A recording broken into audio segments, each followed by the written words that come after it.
적어도 350ml 이상 그래서 10분해를 하면 이게 이제 바이오차라고 하는데 바이오차라고 하는데 우리가 이제 보통 바이오매스가 만들어지는 거는 이산화탄소를 흡수해서 식물이 이산화탄소를 흡수해서 이제 자기 몸에 탄소를 쌓고 탄소를 내뱉는 게 광합성이잖아요. 광합성을 함으로 인해서 그 탄소를 공기 중에 있는 이산화탄소를 흡수하는 거예요. 그래서 이제 흡수한 상태인데 이 바이오매스는 문제는 바이오매스가 다시 땅속에 들어가서 이제 미생물에게 분해가 되면 결국은 그 바이오매스는 다시 미생물은 또 탄소를 가지고 이산화탄소를 내뱉는 거잖아요. 그래서 이제 이거 자체가 다시 이산화탄소 다시 날아가요.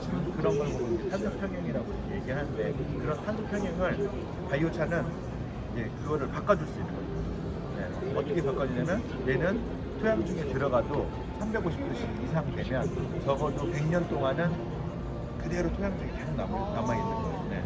그리고 이제 저희 거 같은 경우에는 HC 비율에 의해서 수소하고 탄소의 비율, 그러니까 반 크레블린이라는 사람이 있는데 그 반 크레블린 법칙에 의해서 높은 온도가 되면 될수록 탄소는 늘어나고 수소는 줄어들어요. 이게 네, 그런 법칙에 의해서 이제 했더니 0.7이 되면 0.7 HC 비율이 0.7이 되면 적어도 토양에서 100년 남아 있는 거고 0.6, 0.5 뭐 이런 식으로 하면 500년, 1000년 이런 식으로 남아 있는 거고 한 0.5 정도 되면 그 정도 700년 뭐 각각 물질에 따라서 각각 다른데 예, 그래서 한 적어도 한 500년 이상은 토양 중에 남아 있다. 그래가지고 토양 중에 탄소를 공기 중에 있는 이산화탄소를 계속 토양에다가 집어넣는 거란 말이죠. 우리가 그러니까 비료 이런 형태로 토양 계량제 이런 비료 토양 계량제 이런 형태로 이제 사람들은 농민들은 이걸 갖다가 이제 비료나 토양 계량제로 쓰는 거고 그러면 논문에 의해서 논문 이제 1024개의 논문을 메타분석을 했더니 적어도 16% 이상의 그런 증수 효과가 있었다 이런 게 있고 실질적으로 잘 자라는 그런 게 있어서 농민들은 이거를 그냥 기존의 비료나 토양 계량제 형태로 쓰고 네, 그러면 자연스럽게 이산화탄소 저감이 되는 거죠. 네. 그래서 이제 그냥 일반 기존에 석탄 석유를 썼던 거를 석탄 석유를 썼던 거를 만약에 신재생 에너지로 뭐 태양열이나 뭐 이런 걸 쓴다 그러면 그거는 저감이에요. 이산화탄소 저감하는 거고 쓰지 않는 거잖아요. 그리고 저감인데 그 바이오차는 제거예요. 제거의 방법은 CDR이라고 해서 카본 다이옥사이드 리무버는 그 CDR은 그게 다른 거죠.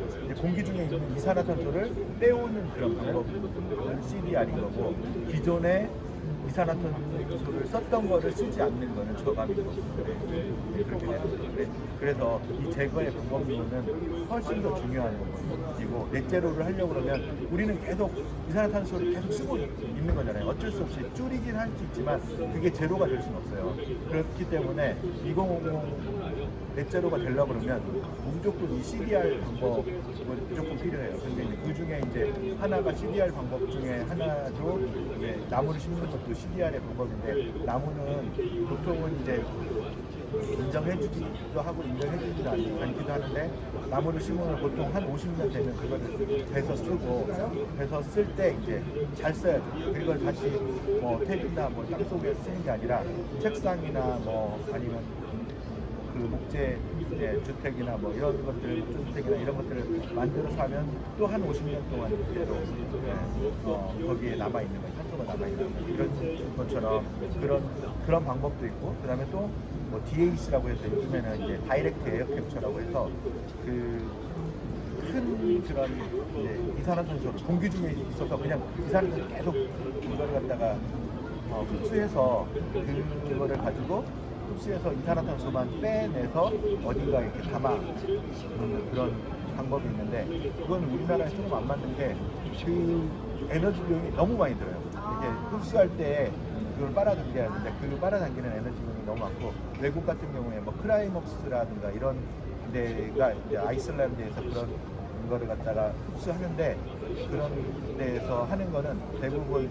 빨아들이는 뭐 이런 것들은 태양광 뭐 이런 것들은 풍력이나 태양광 써가지고 신재생 에너지 쓰고 빨아들이는 건 하고 그걸 갖다가 이제 외국 같은 경우에는 그거를 대부분 이제 뭐 클라이먹스나 이런 데는 뭐 코카콜라에다 넣고 막 이렇게 한다고 하는데 그 양이 너무 미미하거든요. 그래서 뭐 엄청나게 돈은 많이 들어가는데 실질적으로 막 1년에 이제 저감하는 양이 3,000톤 막 이런 거밖에 안 돼요.